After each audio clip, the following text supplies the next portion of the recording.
नमस्कार. 2014 सालच्या मे महिन्यामध्ये नरेंद्र मोदी हे देशाचे पंतप्रधान झाले. त्याच वर्षी 15 ऑगस्टला स्वाधीनता दिवसाच्या निमित्तानं त्यांनी लाल किल्ल्यावरनं आपलं पहिलं भाषण केलं. त्या भाषणामध्ये त्यांनी एका महत्वाकांक्षी योजनेचा घोषणा केली. या योजनेचं नाव आहे प्रधानमंत्री जनधन योजना. देशातल्या प्रत्येक नागरिकाचं एक बँक खातं असावं. या बँक खात्यांमधून महिलांचं आणि ग्रामीण भागातल्या नागरिकांचं सक्षमीकरण व्हावं आणि देशभरामध्ये खातं नसलेली व्यक्ती कोणी असू नये, असा या योजनेचा उद्देश आहे. या जनधन खात्यांच्या माध्यमातून ऑनलाईन व्यवहार, आर्थिक व्यवहार हे करता यावेत. ऑनलाईन आर्थिक व्यवहार करता यावेत, महिलांचं, ग्रामीण भागातल्या नागरिकांचं सक्षमीकरण व्हावं आणि प्रत्येक नागरिक हा देशाच्या आर्थिक प्रक्रियेचा भाग असावा. याला फायनान्शियल इन्क्लुजन असं म्हणतात. असं हे या महत्वाकांक्षी योजनेची दृष्टी आहे. मागच्या यूपीए सरकारमध्ये, मनमोहन सिंग यांच्या सरकारमध्ये वित्तमंत्री असलेले चिदंबरम यांनी या योजनेची खिल्ली उडवली. त्यांनी असं म्हटलं, अहो खेडोपाडी वीजच नाही, मग इंटरनेट कसं चालणार, पॉइंट ऑफ सेलची मशीन कशी चालणार, जर वीजच नाही तर इंटरनेट नाही तर मग हे सगळं होणार कसं, असं त्यांनी थट्टेच्या सुरामध्ये, खिल्ली करण्याच्या सुरामध्ये विचारलं.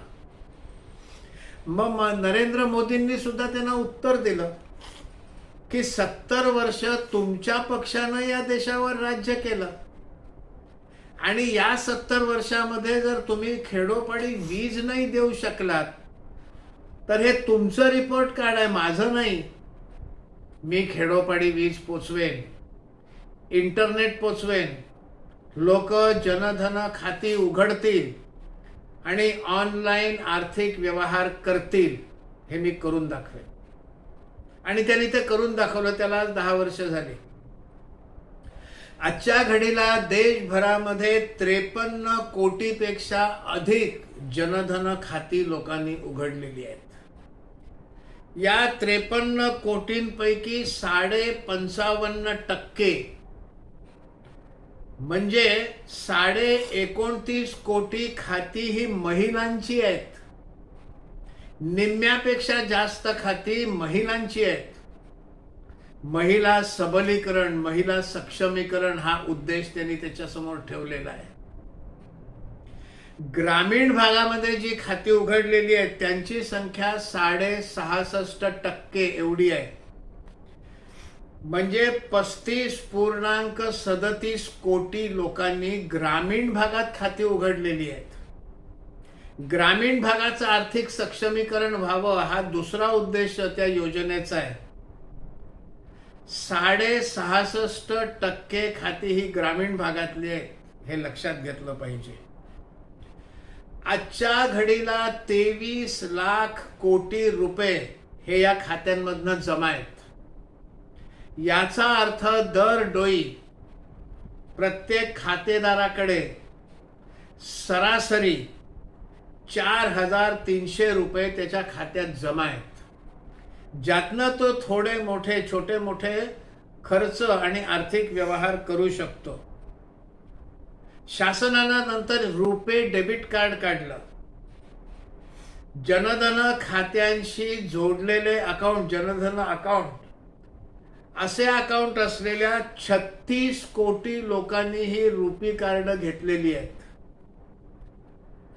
छोटा मोठा व्यापार, दुकान चालवणाऱ्या लोकांनी जे पॉइंट ऑफ सेलची मशीन घेतलेली आहे त्याची संख्या 90 लाख एवढी आहे. यूपीआय भीम ॲप देखील काढलं, रुपेचं कार्ड काढलं. त्यामुळे यूपीआय, भीम app, point of sale card, RuPay card या सगळ्याच्या माध्यमातून ग्रामीण भागातला छोटा मोठा आर्थिक व्यवहार हा करता येऊ लागला लोकांना. सुट्टे पैसे नाहीत, आत्ता खिशात पैसे नाहीत, मग कार्ड आहे, भीम ॲप आहे, आणि आता तर बँकांनी देखील आपल्या खातेधारकांना QR कोड्स दिलेले आहेत. त्यामुळे ज्याच्या खात्यात पैसे द्यायचे त्याच्या QR कोडवर सरळ पैसे जमा करता येतात, अशी व्यवस्था ही केलेली आहे. आता या योजनेची यशस्वीता जर मोजून पाहिजे असेल तर आर्थिक वर्ष 18-19 मध्ये 2.25 कोटी व्यवहार झालेत जनधन खात्यांमधून. या 2.25 कोटी व्यवहारांमधून 535 कोटीचे देवाणघेवाण झालेलं आहे. 24-25 या आर्थिक वर्षामध्ये जे 18-19 मध्ये 2.25 कोटी व्यवहार झाले, ते 23-24 या आर्थिक वर्षामध्ये 16.5 कोटी व्यवहार झाले. 18-19 साली 535 कोटींची देवाणघेवाण झाली. 23-24 या आर्थिक वर्षामध्ये 13,000 कोटींची व्यवहार झाले. म्हणजे ही योजना किती खालपर्यंत जाते आणि लोक या योजनेचे किती सहभागी होत आहेत. कोरोनाच्या काळामध्ये ज्यांना कोरोना म्हणून काही मदत सरकारला द्यायची होती ती सगळी या जनधन खात्यांमधनं दिली गेलेली आहे. हे सगळं फायनान्शियल इन्क्लुजन आहे. आर्थिकदृष्ट्या लोकांना सहभागी करून घेणं हा या योजनेचा उद्देश सफल होताना दिसतोय. राजीव गांधी पंतप्रधान असताना त्यांनी एक खंत व्यक्त केली होती. ती खंत सुद्धा रास्त होती. त्यांची खंत अशी होती की केंद्रातनं जर लाभार्थीला पैसे पाठवले तर 1 रुपयातले 85 पैसे हे मध्ये त्याला गळती लागते, दलाल ते पैसे खातात आणि लाभार्थीला फक्त 15 पैसे मिळतात. ही खंत त्यांनी व्यक्त केली होती. राजीव गांधींच्या पश्चात केंद्रामध्ये काँग्रेसचे 2 पंतप्रधान होऊन गेले, एक नरसिंह राव, दुसरे मनमोहन सिंग. 3 पंतप्रधान हे काँग्रेस समर्थित होते. चंद्रशेखर होते, देवेगौडा होते आणि इंद्रकुमार गुजराल होते. पण या सगळ्या काळामध्ये ही 85 पैशाची जी गळती आहे, मधले दलाल जे खातात, हे कसं थांबवायचं याचा विचार कुठेच झाला नाही. हे होणार, चलता है, असंच सगळं चालू होतं. आणि मग 14 साली मोदी पंतप्रधान झाले. मनमोहन सिंगांच्या काळात या देशामध्ये प्रत्येक व्यक्तीचं एक ओळख असावी, युनिक आयडेंटिटी असावी म्हणून आधार कार्ड आणलं. खूप चांगली योजना आहे आधार कार्डची. प्रत्येक व्यक्तीची ओळख ही त्या आधार कार्डामुळे त्याचा परिचय हा नक्की होतो, त्याचं आयडेंटिफिकेशन होतं. ही आधार कार्ड युनिक आयडेंटिफिकेशनची जी योजना होती, ही योजना राबवण्यासाठी आणि ती पुढे नेण्यासाठी इन्फोसिसमध्ये असलेले नंदन निलेकणी यांची नियुक्ती मनमोहन सरकारनं केली. नंदन निलेकणी हे IAS ऑफिसर नाहीत, हे UPSCच्या माध्यमातून आलेले नाहीत. त्यांची सरकारनं डायरेक्ट नियुक्ती केली. लॅटरल एंट्री ही नंदन निलेकणींची मनमोहन सिंग सरकारनं केलेली आहे. आज काँग्रेस लॅटरल एंट्रीचा विरोध करते, टीका करते, पण नंदन निलेकणींची लॅटरल एंट्री मनमोहन सिंगांनी केलेली आहे. हा आपला आजचा विषय नाही, पण हा विषय सांगताना हे मनात आलं म्हणून आपल्याला देखील याचं स्मरण करून दिलेलं आहे. या आधार कार्डाचा आधार घेऊन नरेंद्र मोदींनी प्रत्येक कार्ड हे आधार कार्डाशी जोडलं पाहिजे. प्रत्येक खातं आधार कार्डाशी जोडण्याची नियम केले, तशी सक्ती केली.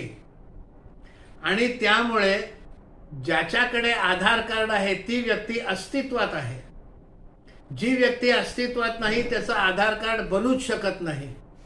मग असे अस्तित्वात नसलेल्या लोकांची बेनामी खाती ही उघडून काही उपयोग नाही, कारण ती आधार कार्डाशी जोडायला गेली की ती व्यक्तीच जर अस्तित्वात नाही तर आधार कार्ड कुठनं असणार.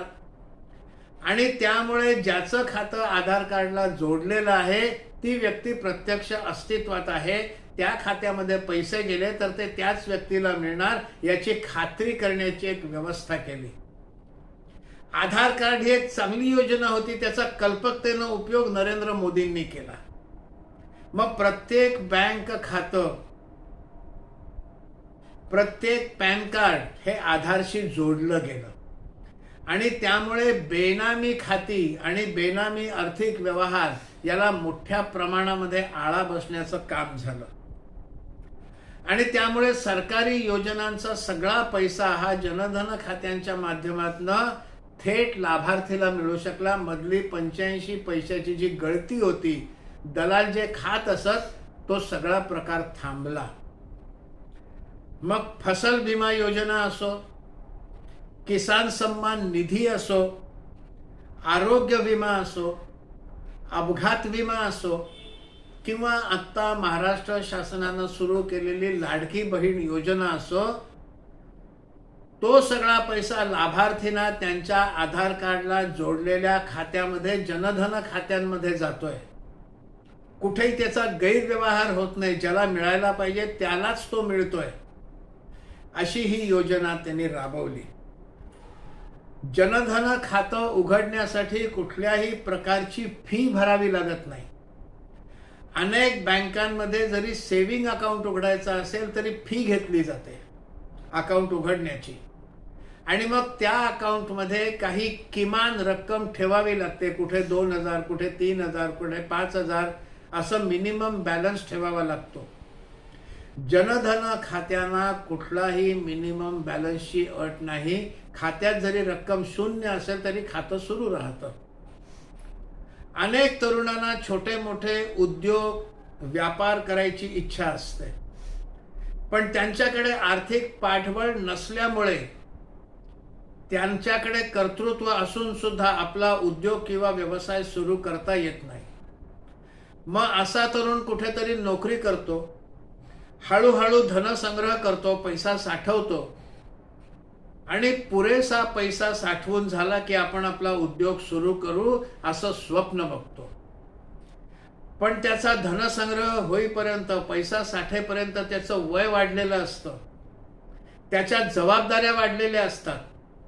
त्या वाढलेल्या जबाबदाऱ्यांमुळे त्याचे खर्च वाढलेले असतात आणि मग पैसे साठवू आणि आपला उद्योग किंवा व्यवसाय सुरू करू हे त्याचं स्वप्न हे वास्तवात उतरत नाही. त्याचं स्वप्न हे अपूर्ण राहतं. त्याचं हे स्वप्न पूर्ण व्हावं म्हणून Mudra loan, Standup India, Startup India, त्यातून अशा या कर्तृत्ववान तरुणांना आर्थिक पाठबळ मिळावं असं देखील त्या योजनेमध्ये आहे. आणि त्यामुळे गेल्या काही वर्षात अनेक नवीन स्टार्टअप्स उभे राहिले, आपापल्या उद्योगाची, आपापल्या व्यवसायाची प्रगती केली आणि हे नोकरी मागणारे तरुण न राहता नोकरी देणारे तरुण बनले. त्यातून रोजगार निर्मिती व्हायला लागली. अशी ही दूरगामी महत्वाकांक्षी योजना आज 10 वर्षानंतर सफलतेनं वाटचाल करताना आपल्याला दिसते. पुढच्या काळामध्ये ही योजना अधिक सफल व्हावी अशी आपण सगळ्यांनी कामना करूया. हा व्हिडिओ लोकांना आपण शेअर करावा, लाईक करावा आणि चॅनल सबस्क्राईब करावा ही विनंती. नमस्कार.